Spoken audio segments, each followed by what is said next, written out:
as what we read on the news and what we talked about this morning, this time last week we were expecting a big storm to come here in Oconee County. The storm didn't come here and it didn't do what it was supposed to do. But in Florida and some places down in Charleston, there was a lot of damage that happened. And this is something that normally happens every year.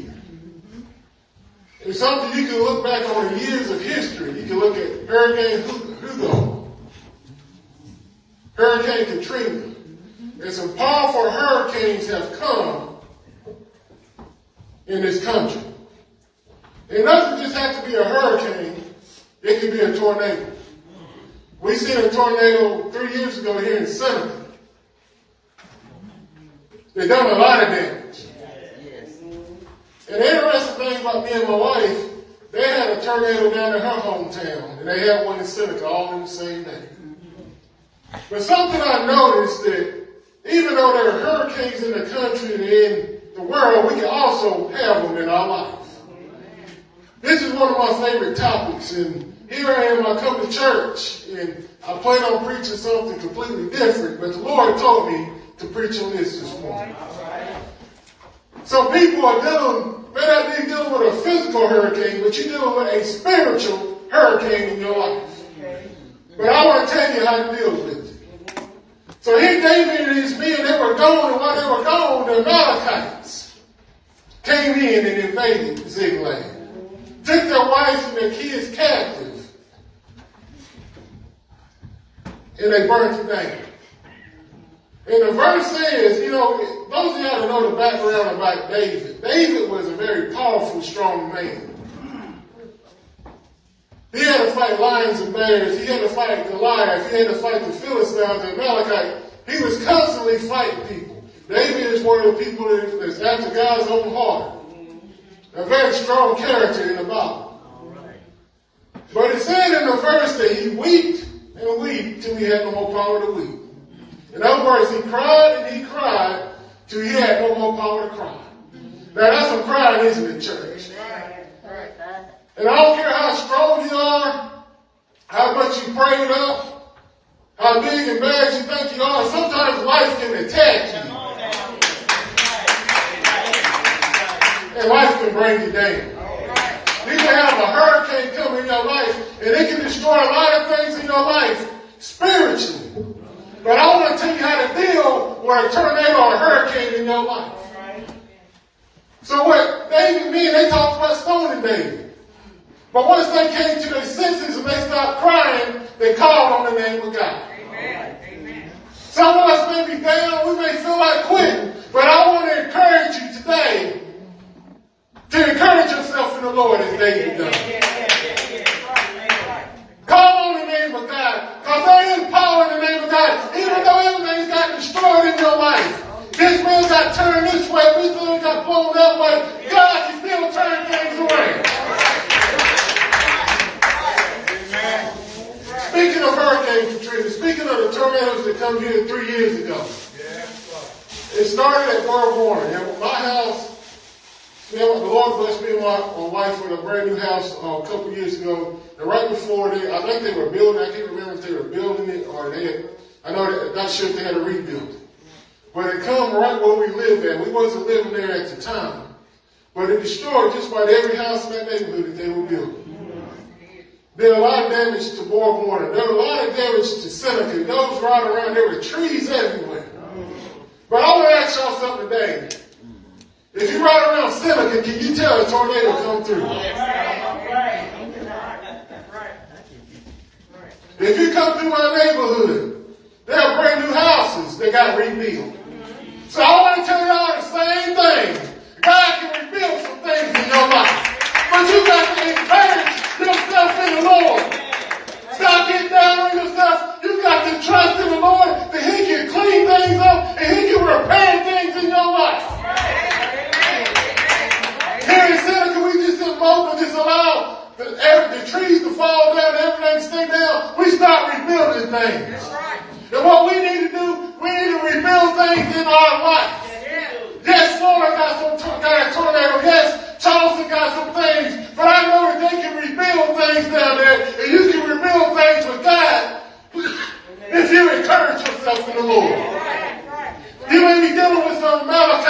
life. That's trying to bring you down. But you know what? God can get them out of the way. You may be dealing with some sickness in your life. But God can give you some strength to get that sickness out of your way. Because we serve a God that said, let there be light and there was light.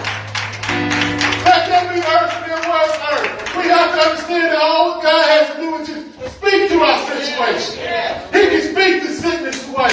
He can speak the depression away, the anger away, the frustration away. He can rebuild things in our life if we encourage ourselves in the Lord. So I ask you today, are you going to encourage yourself in the Lord?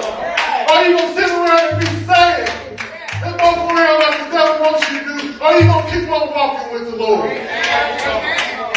I'm running with Jesus, but I'm not tired yet. I'm running for miles, I'm not tired yet. I'm running for 4 miles, I'm not tired yet. I'm running for 10 miles, I'm not tired yet. Yes, I'm sick, but I'm still encouraging myself in the Lord. Yes, I'm depressed, but I'm still encouraging myself in the Lord. Yes, I feel like quitting, but I'm encouraging myself in the Lord. The Lord can clean things up in your life.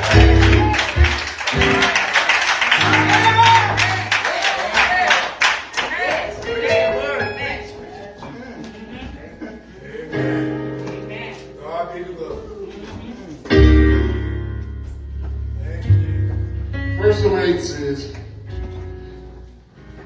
and David inquired at the Lord, saying, shall I pursue after the troops?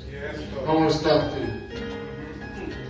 You're asking yourself, are things going to get better? I'm going to read the answer for you. You found this verse. Shall overtake them? And he answered, saying, pursue, for thou shalt surely overtake them, and without fail recover all. In other words, what God is telling you to do, don't take what the enemy stole from you. David encouraged himself in the Lord, and what they done, they went after their wife and their kids, and they got back what the enemy had stole from them. Some of us have been down too long. You've been sad too long. Enough is enough. The Lord is saying to go and get your stuff. How many of y'all are ready to go and get your stuff? Ready to get your well-being. Whatever it is you're dealing with. How many of y'all are ready to go get it? God is giving you permission to go get it. You have to understand that there ain't no Congress to get in the way. There ain't no boss. There ain't no enemy. There ain't no devil to get in the way of what God has planned for you. So go get your stuff. I want to ask you something, church. Does it look like a tornado come through Seneca?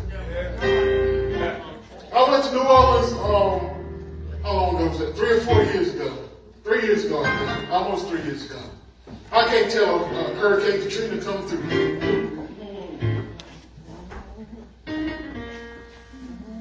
God can do the same thing for you.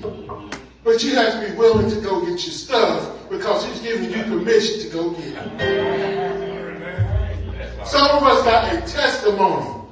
And I am a living witness. That I have had some tornadoes in my life. I have had some hurricanes in my life. But I am standing here today and I am preaching the word. And I have a testimony that God can repair things in your life. That God can build things back up. You can look like you never had a tornado come through your life. You know, it amazes me on how we get our hair done nice. We get our hair cut nice. We put on nice suits and nice dresses. And people can't tell some of the hell that you've been through. Some of us have some stories in here and people be amazed on the things that you went through. Yeah. Right. Just because you had a hurricane, tornado in your life, that does not mean it is the end. It's not the end until God says it's the end. I got a sermon when the Lord let me preach. I'm dying to preach. I'm talking about carrying your cross. All right.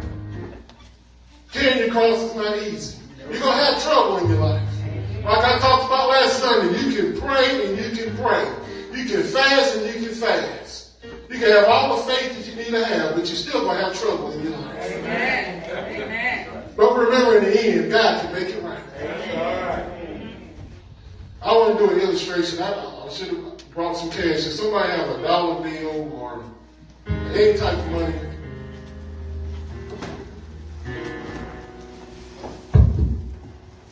I promise I'll get it back. It's a dollar bill. This may not seem big. It could be a $20 bill. It could be a $100 bill. I'm going to give it back. So if I ball this up, and I throw it on the floor, and I step on it. Sister Bill, come step on this thing.